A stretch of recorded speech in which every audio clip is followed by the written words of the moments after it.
Bueno, yo conocí a Germán de Argumosa en un congreso. Para mí era un placer haber conocido a esta persona. Fue en aquel momento un placer porque los dos investigábamos y yo lo veía evidentemente como un maestro en aquel entonces, como una persona que ya estaba introducida en algo que yo me estaba introduciendo. Y por supuesto esto me atrajo muchísimo, ¿no?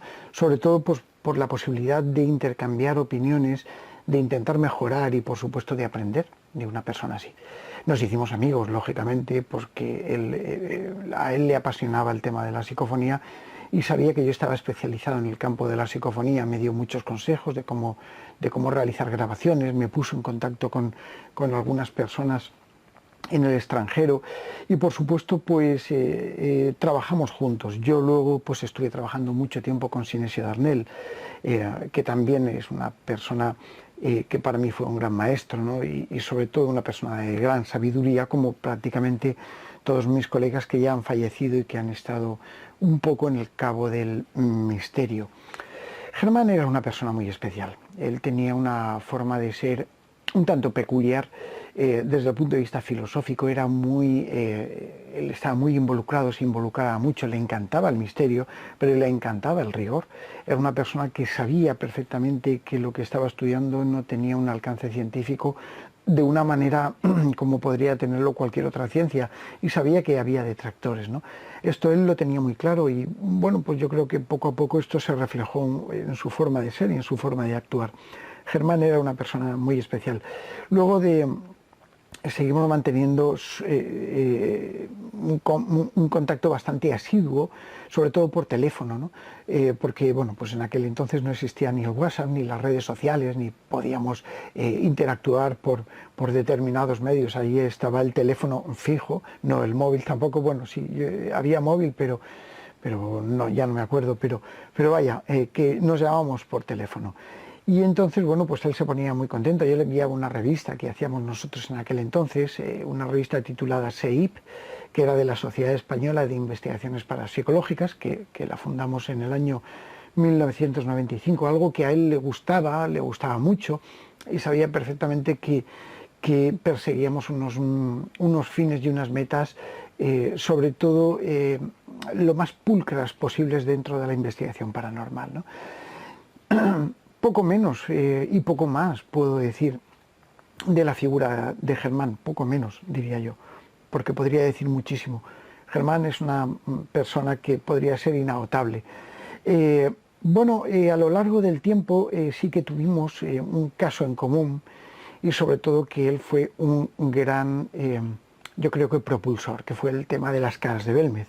Yo en el 95 comencé a investigar las caras de Belmez, pues hoy en día llevo 23 años investigándola, y bueno, pues sí que tuvimos esa pauta en común porque él sufrió muchos ataques por parte del sector detractor, incluso por algunos estamentos eclesiásticos de la época, lógicamente, y sí que nos vimos involucrados en el mismo caso.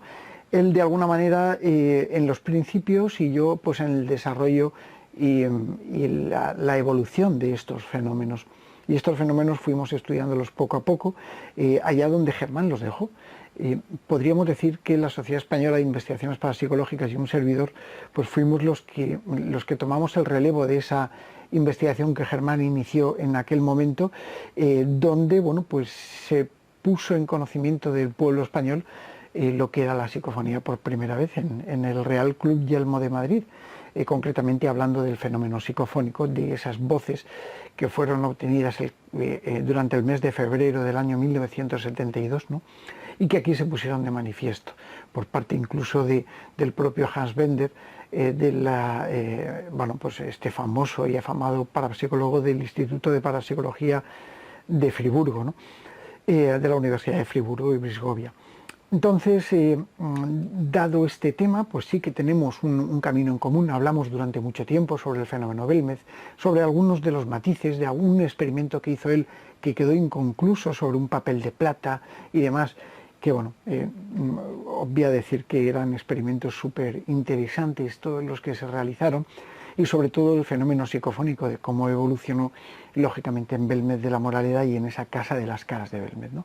Esto es Lo que sí que hablamos mucho. Luego estuvimos también manteniendo conversaciones sobre varios experimentos, sobre un caso que ocurrió en la provincia de Alicante, sobre unos monjes que se vieron en determinado, en una biblioteca pública de Elche, en la biblioteca pública de Elche, y que incluso pues llegaron a trascender a los medios. También hablamos, lógicamente, de sus famosas psicofonías, algunas, sobre todo pues de lo que ocurrió con el tema del Palacio de Linares, que hoy en día es la Casa de las Américas, esas psicofonías que evidentemente le pusieron una especie de lazo negro a Germán por parte de muchos, porque no se dieron cuenta de que Germán estaba un poco perdido y manipulado por los medios. Él se lo comió pues más o menos como nos lo comimos nosotros, ¿no? Una mañana, cuando dijeron que se habían grabado extraordinarias psicofonías, cuando lo que era un fraude como la copa de un pino. Este tipo de cosas pues a uno afectan, pero bueno, de todo se aprende, ¿no? Y Germán, desde luego, no dejó de ser lo que era, un gran maestro y un gran docto y sabio personaje, sí señor, con todas las de la ley. A la tierna edad de 12 o 13 años conozco la figura de Pedro Amoros. Y es por aquel entonces cuando yo ya sueño con lo que hoy, digamos, he conseguido, ¿no? Que es tomarte como mi mentor. Entonces, una cosa que en aquel tiempo yo me pregunto es cómo trabaja Pedro Amoros y cómo nos aconsejaría también que trabajáramos a los que le seguimos, a los que también hacemos estas cosas. Yo creo que la psicofonía es uno de los fenómenos más puramente físicos que existen dentro de la parapsicología. Por supuesto que tenemos que tener en cuenta varios factores. El primero de ellos, evidentemente, es el factor del error, el error plausible que se puede llegar a cometer en un momento dado. Un error que pues a veces puede llegar a costar muchos kilómetros de trabajo porque realmente bueno, pues te hayas desplazado desde muchísimo tiempo y que no hayas hecho las grabaciones bien. Yo, por ejemplo, recuerdo un viaje que hice a Inglaterra para seguir lo que era la ruta de Jack el Destripador y bueno, pues fíjate si hay kilómetros entre un punto y otro, ¿no? E invertir una semana de tiempo, dinero, gastos y todo lo que esto conlleva. Bueno, pues por desgracia no pude grabar en condiciones aceptables, ya no por mí, sino por la situación donde tenía que realizar las grabaciones, que no era correcto desde un punto de vista técnico, ¿no? Y por supuesto, pues tenía que esperar ese momento. Me costó mucho y aún así los resultados no fueron los esperados. Quiero decirte con esto que para realizar grabaciones psicofónicas tenemos que armarnos de valor, paciencia y por supuesto de técnica. Cuanta más técnica tengamos, menor es el error que vamos a recoger. Yo recuerdo cuando grabábamos antes con estos pequeños grabadores de reportero, estos que tenían cinta chiquitita, y bueno, pues se obtenían muchas psicofonías. No eran psicofonías, eran errores, porque estos aparatos graban a 2,7 centímetros por segundo, la cinta va muy lenta, y por supuesto para tener mucho espacio de grabación, ¿no? Y por supuesto los datos no eran muy buenos, ¿no? Hoy en día estamos grabando, llegaban hasta 1500 hercios de calidad. Un grabador de bobina abierta de estos de carrete estaba con su mayor velocidad, llegaba hasta los 18.000 hercios. Hoy en día estamos trabajando con 192.000 hercios de frecuencia, con lo cual pues la técnica pues es importante tenerla en cuenta. Por eso hay que utilizar la mayor técnica posible para discriminar el error, porque grabaciones se obtienen con todo lo que pongas. Si quieres una grabadora normal y corriente, pues la vas a obtener. Yo he trabajado muchísimos años con cinta de cassette y por supuesto estas cintas de cassette no tienen la calidad que pueda llegar a tener pues una grabadora digital de hoy en día, ¿no? Y esto por supuesto es importante tenerlo en cuenta, sobre todo cuando intentas acercarte a la técnica pura, ¿no? Discriminar el error. Si tú estás en mitad de un bosque grabando psicofonías y utilizas una grabadora con un micrófono direccional, pues a lo mejor no te das cuenta y estás captando una voz que viene lejana traída por el viento, y esto puede inducir a error. Por eso para grabar psicofonías pues hay que utilizar bueno, yo creo que la lógica, la cabeza y por supuesto la mayor técnica que tengas a tu alcance. Técnicamente, para obtener una grabación psicofónica basta simplemente con un pequeño grabador, un micrófono y una cinta. Y esto lo que causa es que se altere la grabación y ahí aparezcan las psicofonías. Cualquier tipo de micrófono pues nos puede llegar a servir, pero indudablemente si estamos utilizando un grabador de muy buena calidad o un micrófono que capta frecuencias muy altas, muy bajas, pues siempre podemos acercarnos a la calidad, discriminar el error, insisto. Y esto yo lo utilizo mucho. Yo técnicamente estoy utilizando un estudio portátil de grabación. Me explico. Estoy utilizando micrófonos como este que veis aquí, que es un micrófono de condensador de muy alta gama, pues que nos da una pureza de sonido tremenda, que llega incluso hasta los 20.000 hercios de grabación. Y por supuesto desde 20 a 20.000 hercios de grabación, que es una frecuencia, un espectro de frecuencias muy amplio, ¿no? Con una profundidad de campo, con una molla de trabajo excepcional. Y esto nos da, pues evidentemente, una calidad soberbia. Cuando estamos analizando, si se utilizan auriculares, que yo no soy partidario de ello, porque una psicofonía cuando aparece sin auriculares y se aparece para dejarse oír, ¿no? Pues intentar utilizar unos auriculares buenos. Yo he llevado, y es que no utilizo auriculares, pero muchas veces simplemente para controlar algo he llevado auriculares malos y otras veces, llevo auriculares buenos que te dan una respuesta de frecuencia muy buena, sabes lo que estás grabando, escuchas, monitorizas lo que estás grabando en ese momento. La pauta de trabajo es bastante sencilla. Yo conecto el grabador, lo pongo a grabar, dejo un par de minutos, realizo unas preguntas y rebobino y escucho lo grabado. Y pues ahí en ese tiempo de escucha es donde me quedan grabadas esas psicofonías, esas voces que responden coherentemente a mi pregunta, ¿no? Así es como más o menos se experimenta. Es importantísimo tener una pauta de trabajo coherente. No podemos hablar durante las investigaciones. Quizá podemos movernos. Cuanto menos, mejor. Quizá podemos hacer algún ruido natural que se produzca en el ambiente.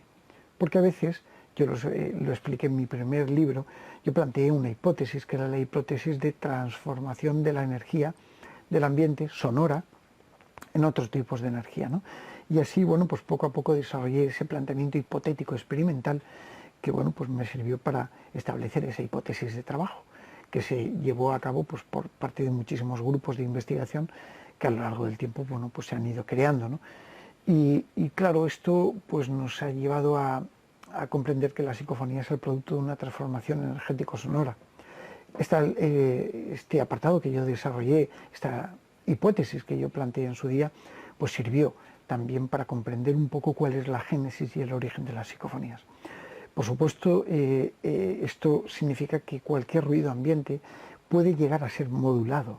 Si tenemos 3 ladridos de perro y uno de ellos no está en el playback y aparece una psicofonía, es porque esa psicofonía ha absorbido la energía sonora para producir el ladrido de perro y se ha manifestado de una forma directa en la grabación, ¿no?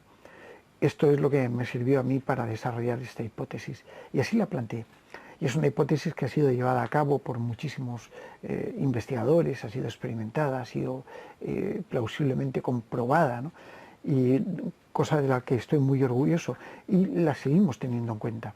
De hecho, yo creo que ha sido lo que ha propulsado un nuevo planteamiento en la psicofonía, generando un nuevo tipo de psicofonía, que son psicofonías de tipo espúreo, que de alguna manera parece como si utilizasen los ruidos ambiente para manifestarse. Tenemos las psicofonías microfónicas, las psicofonías obtenidas mediante estímulos e impulsos electromagnéticos, como las ondas hertzianas, ondas de radio, y por supuesto también tenemos las voces directas o mimofonías, que al fin y al cabo son voces que se manifiestan de una forma paranormal y que abren el espectro auditivo para llegar a comprender que se trata de voces que no deberían de estar ahí y que sin embargo están emulando lo que llegaría a pensar o lo que llegaría a pensarse que es o que se trata de una voz natural, cuando realmente es una voz paranormal, de origen paranormal, ¿no?